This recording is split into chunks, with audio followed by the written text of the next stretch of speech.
Gentili ascoltatori, buongiorno e benvenuti, come vedete dai titoli in sovraimpressione, a Vicenza, al Parco Querini di Vicenza, al centro del capoluogo veneto, per la seconda prova della gara finale dei campionati italiani di salto ostacoli d'equitazione. Siamo al Parco Querini, è un ritorno. Nel Parco di Vicenza c'era un Formula 3 tradizionale che si è interrotto però l'anno passato per vicende comunali. C'è stata un'opposizione di una parte della città allo svolgimento della gara, però poi si è ritrovato l'accordo e quest'anno ci ritroviamo nel parco per quella che è probabilmente la gara più importante della stagione, la finale del campionato italiano. Avete visto in campo Duccio Bartalucci che entra in questo momento. Duccio Bartalucci è un cavaliere romano di adozione, anche se non è nato a Roma, la sua scuola di equitazione si è svolta quasi tutta nella capitale. Quella che vi trasmettiamo è una parte della seconda manche della gara prevista per oggi, che come ho detto è la seconda prova valida per la classifica definitiva del campionato italiano di salto ostacoli, che si concluderà sabato sempre qui al Parco Querini di Vicenza. Accanto a me c'è Marcello Mastronardi. Io vorrei, come al solito con Mastronardi, cominciare illustrando un po' le caratteristiche di questo tracciato. Marcello, qui siamo nella doppia gabbia, dentro la doppia gabbia c'è stato un errore di Bartalucci nell'elemento centrale. È la difficoltà più importante, c'è errore anche alla riviera. Non era sola, che abbiamo appena visto, c'è anche il nome di gabbia che dice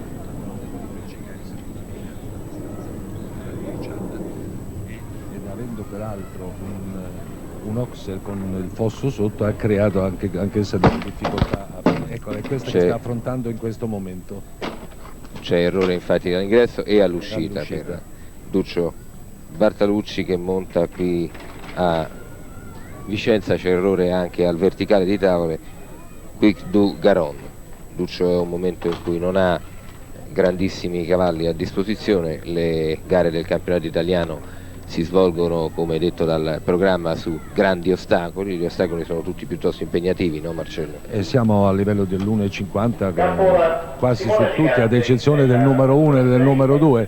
Poi la formula quest'anno è cambiata e questa seconda prova è su 2 percorsi tipo coppa, quindi è una gara molto impegnativa. Ogni concorrente deve ripetere 2 volte il percorso. Tipo Coppa delle Nazioni. E quindi a parte l'entità che, come tu giustamente osservavi, siamo sui livelli dell'1,50 spaccato, o perlomeno bello sonoro, c'è anche la difficoltà di un percorso da ripetersi per intero 2 volte da parte di tutti i concorrenti.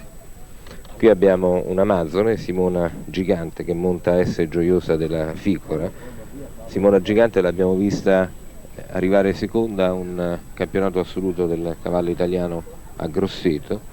È un'amazzone e un binomio, direi, che va guardato con una certa attenzione, anche se non occupa un posto particolarmente alto nella classifica provvisoria del campionato italiano, e se nella prima manche ha commesso diversi errori.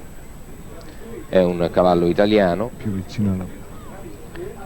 e questo è anche un motivo in più per osservarlo con attenzione. Ecco Marcello, dicevamo del tracciato, le distanze nella gabbia.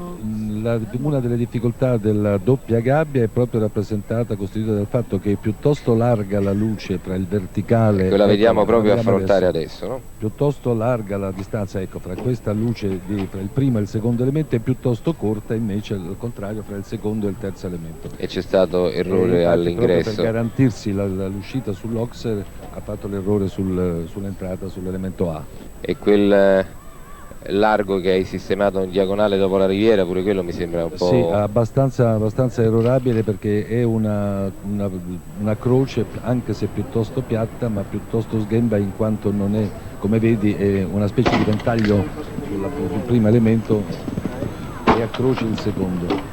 Questa è una cavalla molto qualitativa, come tu osservavi, perché effettivamente è una gara che ha dei numeri. Purtroppo c'è errore anche sull'ultimo ostacolo, questo verticale di tavole giallo e nero. Come dicevamo, una gara che si aggiorna man mano, una classifica che si aggiorna man mano che i cavalieri entrano in campo. Ieri c'è stata una prima gara dalla quale è uscita una classifica provvisoria. Abbiamo rivisto al replay l'errore sul verticale di tavole di Simona Gigante, una classifica provvisoria che trasforma la posizione nella classifica della categoria in punti negativi. In testa a questa classifica provvisoria dopo la gara di ieri c'era Massimiliano Baroni su Linois, che essendo primo aveva 0 punti negativi. Poi dopo c'erano Bologni, Carli, Braghieri, Moyer, Sonnuti, Govoni, Cesaretto, Smith e Chiaudani, questi i primi 10 della classifica provvisoria. I risultati della gara di oggi, che peraltro non è finita, stanno comunque, direi, sovvertendo questa classifica, che comunque anche al termine della gara di oggi resterà provvisoria in attesa della finale di sabato. Il regolamento quest'anno, Marcello, cioè la finale di sabato, conterà di più o di meno? No, sempre con lo stesso criterio. Quest'anno è stata adottata la formula del campionato d'Europa. Infatti si è partito con una tabella C, cioè con una caccia, il secondo giorno con i 2 percorsi, e questa dei 2 percorsi indubbiamente rappresenta una grossa novità, anche perché alcuni cavalli nel secondo giro migliorano, altri invece peggiorano. Questo ovviamente dipende molto anche dalla forma in cui i cavalli arrivano a questa seconda prova.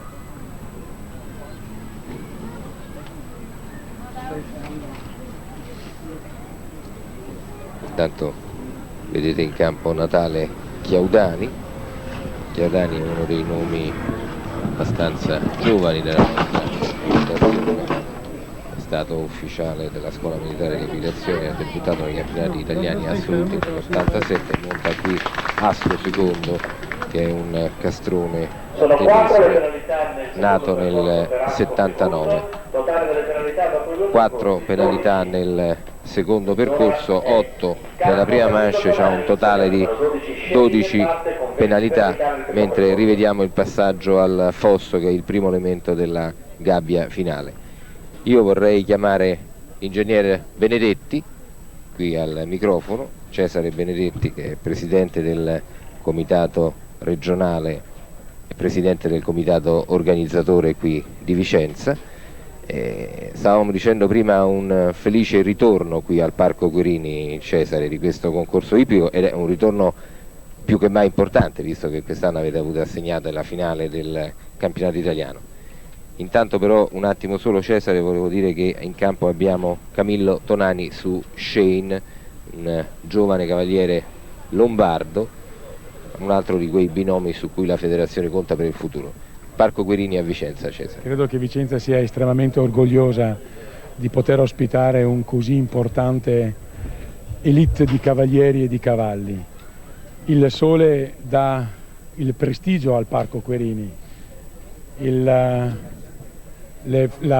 l'importanza dei binomi che si presentano qui e lottano per il primo posto per arrivare a sabato alla conquista della medaglia d'oro danno un applauso, direi, estremamente importante a quello che è lo sforzo fatto dalla città. Abbiamo visto un passaggio abbastanza sulla riviera un po' così.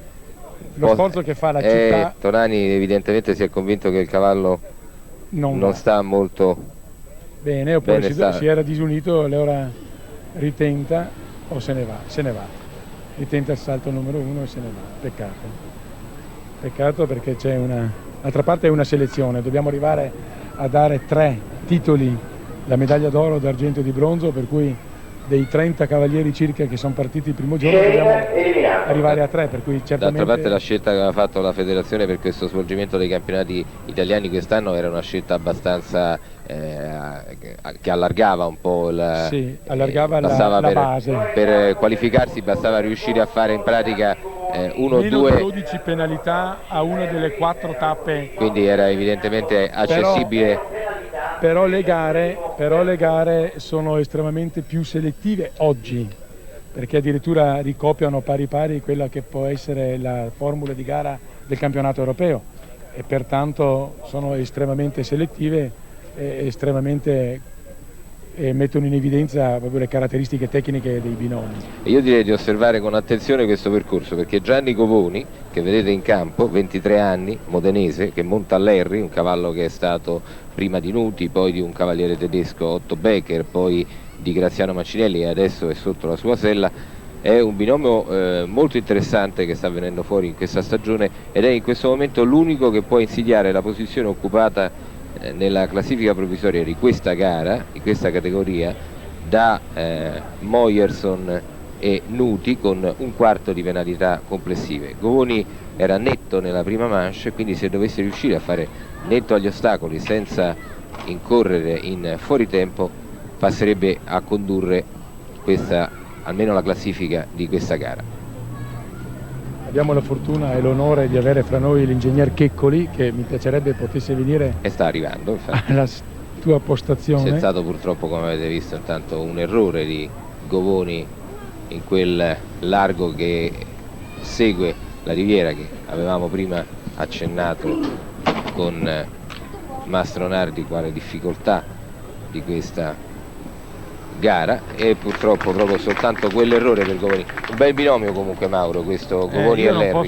Sono 4 le penalità per Larry. Sono amico di tutti i ragazzi, avendo fatto tanta attività sportiva con tutti loro, e devo portarli avanti tutti, però a questo binomio io credo molto. Si stanno affiatando, tra l'altro non è molto che montano insieme, eppure si stanno affiatando molto bene, mi pare. Ma direi che hanno fatto molto alla svelta, e anche Gianni molto bene Govoni, già a Torino, molto che bene. A volte è un pochino troppo impulsivo, un pochino troppo aggressivo nei confronti del cavallo, si sta adattando a essere un pochino più gentile. Purtroppo Larry non è più un cavallo giovanissimo, quindi è un binomio che se esce fuori adesso sta bene, è un cavallo che sta bene. Se io ti potessi dire l'età media dei cavalli delle ultime Olimpiadi era tutti sui 15 anni, quindi lui è in perfetta età media, speriamo che continui a stare così. In perfetta età media per Barcellona, perché ne ha 14 adesso, esatto, quindi avrebbe 15 a Barcellona. Ho fatto la proiezione. È un cavallo francese, tra l'altro, sì. Larry. Qui è un altro dei cavalli che hanno un futuro per nostra equitazione. Questo binomio è Emily con Luciano Campagnaro. Sì. Campagnaro è un Veneto, è un Veneto, e quindi tifiamo sicuramente noi vicentini per lui. Però come consigliere della federazione come fai a tifare? Bueno, non sono ancora consigliere, non lo sarò, ma comunque in questo momento sono veneto e sono molto vicentino, e quindi Luciano è per noi un'espressione di una certa classe e categoria di cavalieri che sono nati, vissuti qua, formati altrove, ma nascono, vivono e gareggiano. C'è un rapporto antico, tra l'altro, tra le Venezie e il cavallo, no? C'è stata una scuola, certo. Addirittura si dice, a Padova, mi pare, che antica. È ancora più antica di quella di Napoli, per cui seguiamo con trepidazione questo percorso. Infatti le parole ci mancano proprio perché speriamo che Emily faccia onore alla sua regione. Sì, certo, c'è l'errore. Questo è un ostacolo composto da barriere e scalette, un verticale. Questo è la triplice, e il terzultimo ostacolo, poi c'è la gabbia composta da un fosso e da un verticale, e poi l'ultimo verticale di tavole. Campagnaro ha fatto un errore anche lui come Larry con Gianni Govoni. In questa seconda manche c'è un solo netto pieno, aveva un mezzo di penalità nella prima manche e 4,5. Ma la cavalla era un po' nervosa, agli manche, un po' agitata. Lui ha dovuto richiamarsela agli ordini più di una volta, fare delle girate molto larghe. Quindi comunque Campagnaro e Emil finiscono le due manche con 5 penalità e mezzo, 5 nella seconda manche e mezzo nella prima manche. In tribuna abbiamo la fortuna di avere un esponente della nostra amministrazione che è il geometra Palin, assessore allo sport, e vorrei chiamarlo a esprimere un suo giudizio, perché è una sua creatura questo Parco Querini, dato che ci ha visto nascere e ci sta seguendo affinché questa manifestazione porti a Vicenza quel lustro e quel prestigio che effettivamente sta portando. In campo intanto vedete Gian Flavio Galli che monta Felico. Quindi un problema superato quello di Parco Guerini. L'altro anno non siamo riusciti a venire a Parco Guerini a vedere un concorso ippico. È un problema superato, diciamo, per sempre? Da parte mia il problema non c'era mai stato. Qualcuno che l'aveva posto, ma a questo punto penso se la debba mettere via, visto il risultato, il successo ottenuto e anche la soddisfazione anche dei cavalieri che si sono dichiarati soddisfatti di questo. Il colpo d'occhio è notevole, bisogna riconoscere. Il colpo d'occhio è quello del Parco Guerini, quindi sono contento che le dica che è bello, per cui ci soddisfa. Speriamo che altre manifestazioni così importanti vengano. Per esempio il 5 luglio abbiamo già organizzato un'altra manifestazione nazionale di tiro con l'arco, per dire, anche perché lì gli sportivi, i praticanti di questo sport hanno chiesto di venire in questo scenario perché concentra, dicono che è bello, per cui sta a noi adesso amministratori vendere questo prodotto Vicenza. Grazie mille. Se posso da fare un paragone, direi che mentre un tempo tutti i grandi concorsi ippici italiani si svolgevano in parchi pubblici dentro la città, nel centro storico, mi riferisco al concorso ippico di Firenze, si faceva nel Giardino di Boboli per esempio, Piazza di Siena è rimasta per fortuna nella disponibilità dei concorsi ippici. Che era anche un modo poi per, certo, per renderli vivi questi grandi giardini. Per farli partecipare alla vita della città. Ecco, a Bologna c'erano i Giardini Margherita e così via, a Torino si faceva di fianco a Palazzo Reale. Oggi piano piano i concorsi, i cavalli sono stati espulsi in alcune di queste città. E devo dire che grazie invece al cielo qui possiamo ancora rimanere a fare delle manifestazioni pure ad alto livello ma dentro la città, e questo consente di avvicinare i cavalli con molta più semplicità, con molta più immediatezza, cosa che noi ci auguriamo sempre naturalmente.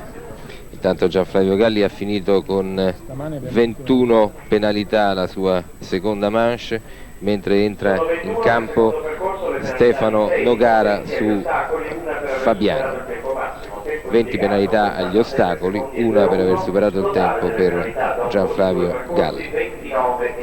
In totale, dopo le due manche, 29 penalità e 3 quarti. Posso approfittare per darti una notizia in assoluta anteprima? Naturalmente. Noi siamo ghiotti di notizie in anteprima. Posso dire che ieri abbiamo avuto un incontro con l'avvocato Gattai e il CONI riguardo con oggetto alla preparazione olimpica, e sono lieto di poter ringraziare pubblicamente l'avvocato Gattai e il CONI di avere appoggiato e di avere valutato appieno tutti gli incrementi di qualità che sta avendo attualmente la nostra qualificazione internazionale, per cui abbiamo concordato insieme che non ci sono ostacoli, salvo i risultati sul campo che dovranno essere naturalmente conservati, per andare alle Olimpiadi con tutte e tre le specialità olimpiche. E questa è già una notizia. Che è un grossissimo premio per il lavoro che abbiamo svolto in questi 2 anni.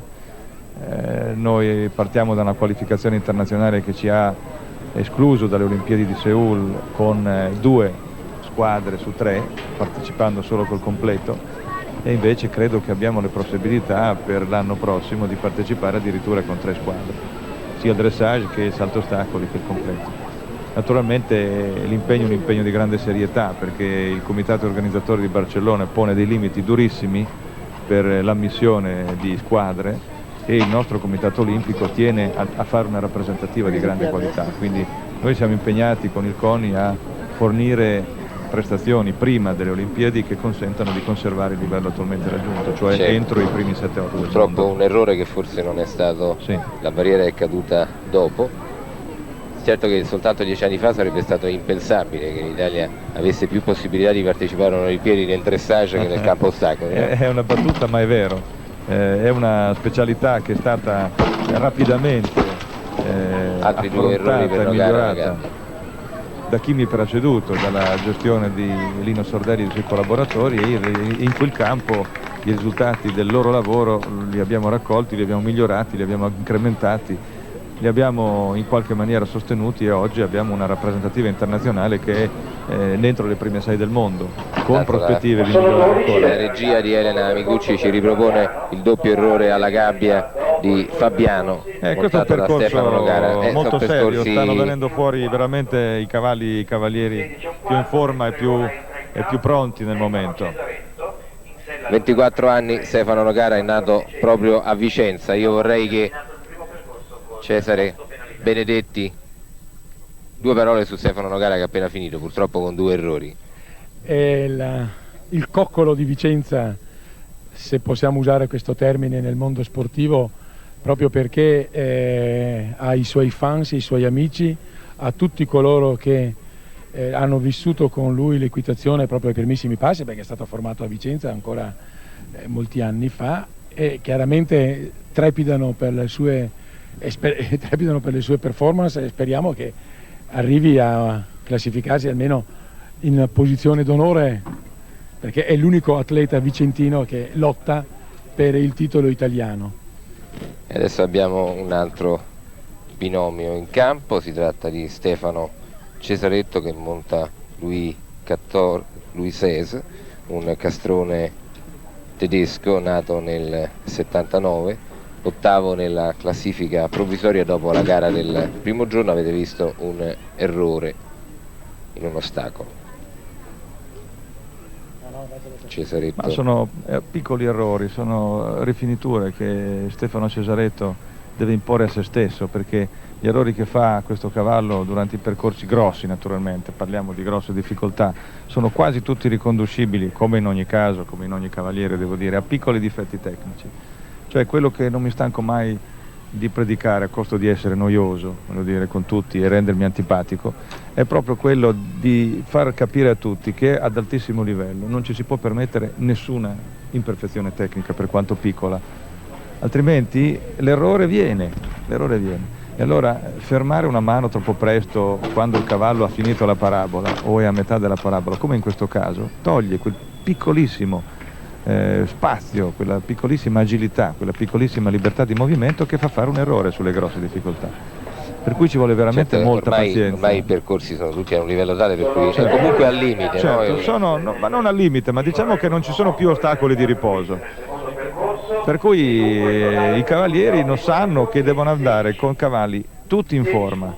Loro essere in forma senza un chilo di grasso in più né nel cavallo né nel cavaliere, e allora è più facile che il miglioramento tecnico di ognuno dei due capi del binomio, voglio dire, abbia dei risultati favorevoli al massimo dei livelli. E noi sono certo che possiamo ottenerli.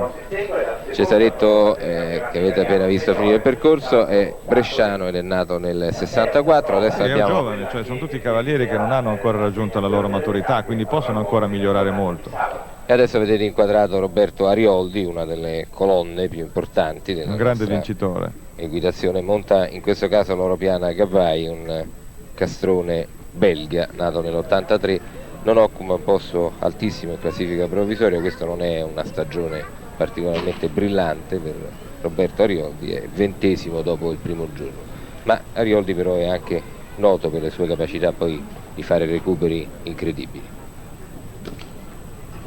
Sì, se pensiamo che questa formula è molto simile a quella del campionato del mondo, il campionato del mondo, campionato europeo, il vincitore di quest'anno, Quito de Bossy, era 18° dopo il primo giorno, quindi non dice niente il piazzamento dopo il primo giorno. E oggi la giornata che fa veramente un grosso filtro, e la sta facendo veramente. Buono il passaggio alla doppia gabbia, adesso c'è la riviera e poi questo ostacolo sistemato in modo piuttosto tecnico. Sì, è una spezzata, dopo un salto in estensione come la riviera c'è un ostacolo in cui l'elemento più alto è a sinistra nel senso della girata più stretta, che è naturale per i cavalli e per i cavalieri, quindi è una difficoltà tecnica, come hai detto giustamente, e qualche errore lo ha fatto. La triplice, siamo addirittura praticamente nella dirittura Roberto finale. Arioldi ha il dono di fare dei percorsi molto fluidi, perché ha una mano molto buona, molto senso, come si dice in gergo. E c'è purtroppo un errore proprio sul verticale. Questa è una questione di condizione atletica proprio del cavallo, non è un fatto tecnico, è un fatto di... Comunque devo dire che Roberto Arioldi l'ho visto varie volte sbagliare l'ultimo ostacolo. Secondo me quando arriva alla fine vuole finire. Ma questo è difficile da dire, tu hai una statistica che io non possiedo, ma credo che in questo caso particolare, come già in altri casi dell'anno, con questo binomio, gli ultimi ostacoli hanno fatto errore, probabilmente per qualche problema di carenza proprio di condizione atletica. Comunque finisce questa gara di oggi con 8 penalità complessive. Arioldi su Gabbai, che avete visto quanti errori sul campo, è indubbiamente un risultato notevole, significa in pratica un errore nella prima manche e un errore nella seconda. Andrea Bracci su Kirk, binomio che ho detto già più volte, binomio, sì. È un binomio da guardare con molta attenzione, l'abbiamo visto molto determinato, molto, 27 anni, ciononostante già una buona carriera alle spalle, però si trova forse finalmente con un cavallo. Ma lui è un cavaliere molto, molto coraggioso, molto simpatico, tra l'altro, molto sportivo, molto, sempre col sorriso sulle labbra. Però anche ho la sensazione che sia anche uno che ha molta grinta, sì, no? Infatti. No, ma è un ottimista, mi pare, di carattere, quindi gli ottimisti sono sempre pronti a dare 12 penalità nella prima manche, 3 errori, vediamo se nella seconda manche riesce a migliorare. Ha un largo margine di miglioramento possibile, soprattutto dal punto di vista tecnico, perché questo cavallo ancora non si impiega bene. Siamo alla doppia gabbia. Ferma molto spesso l'incolatura a metà della parabola, quindi deve sprecare molta energia. Riviera, molto slancio, è arrivato 1 metro al di là della stecca. Buono il passaggio anche su quell'ostacolo. È un cavallo con cui lui dovrà lavorare in piano moltissimo per impedire, per non aver di aver bisogno di queste strapazzate che dà al cavallo, c'è un errore al che verticale. poi finisce per pagare prima o poi.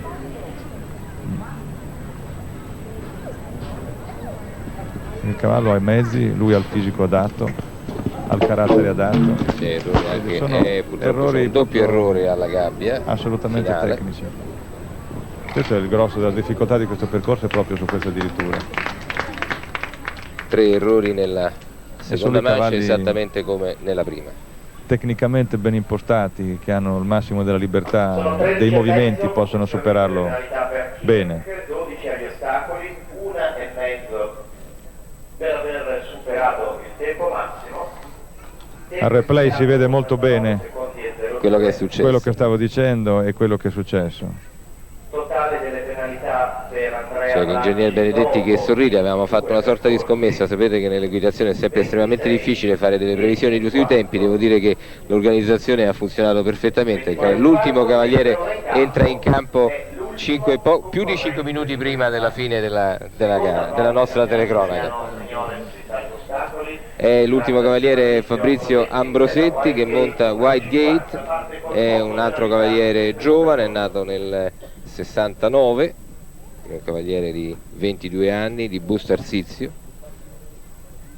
è un cavaliere che lombardo in tutti i sensi, la sua preparazione è tutta avvenuta nell'area intorno a Milano. Credo che sia quasi voluta questi 5 minuti di trasmissione dopo l'ingresso dell'ultimo cavallo, perché una delle cose belle di Parco Querini è la cerimonia della premiazione, che normalmente è sempre storpiata, mentre oggi magari qualcosa riusciamo a far vedere, perché è una cerimonia a cui io ci tengo personalmente, dato che è un po' il clou della gara, anche nel classicismo della nostra volontà di fare dell'equitazione in senso più alto della parola. Ambrosetti è stato il miglior cavaliere italiano nel campionato d'Europa a Stone Lake, dove la squadra si classificò sesta. Nell'89 si è aggiudicato il titolo italiano negli Under 21. Avete visto una barriera che è rimasta miracolosamente al suo posto. Siamo alla fine del percorso, è caduta purtroppo la barriera dopo un po' di tentennamenti, è caduta anche la barriera dell'elemento di uscita della gabbia e purtroppo sono cadute anche 2 tavole dall'ultimo ostacolo. Ambrosetti con Whitegate, 8 penalità nella prima manche, dovrebbero essere 4 gli errori nella seconda, mentre la regia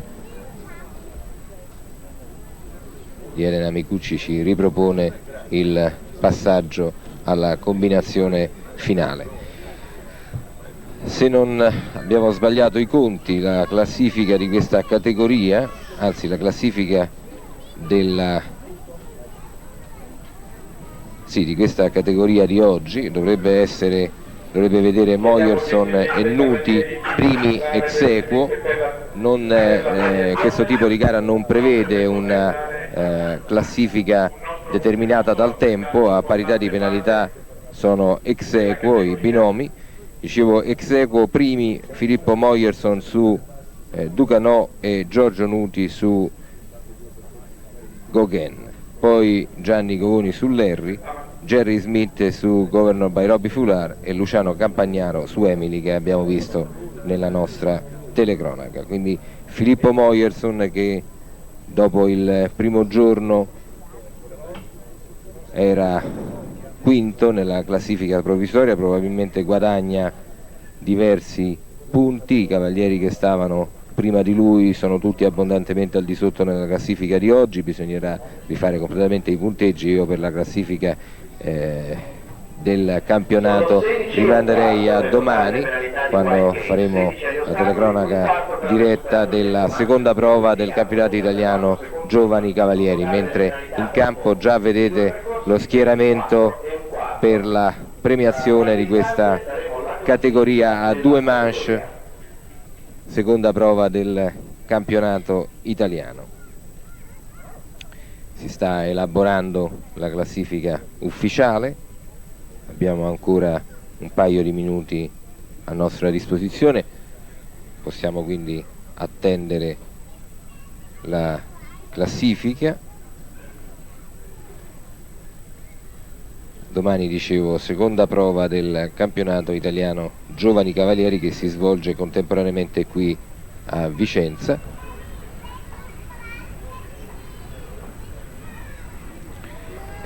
E si concluderà invece, per quanto riguarda i giovani, domenica prossima.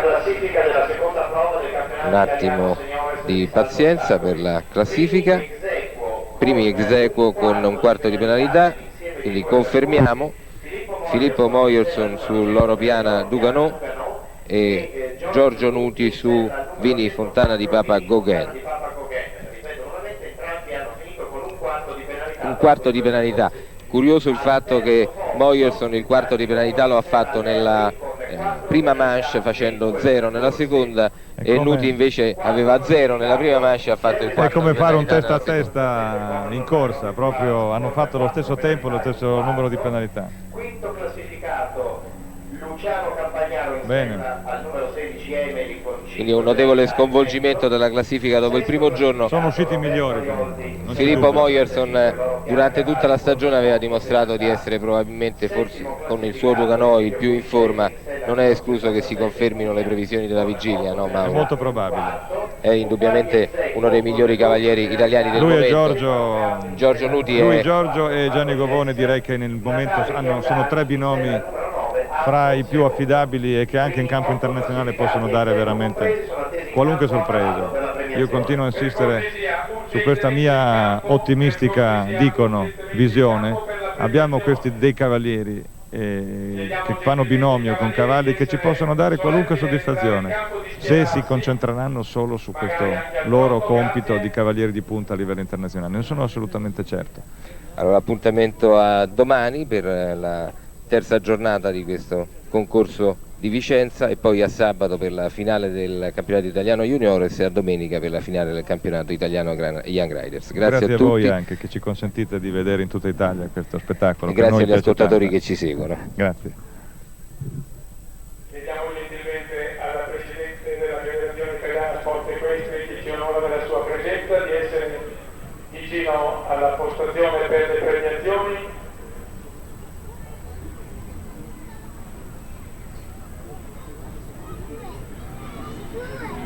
Tutto chiaro, passo avanti, saluti.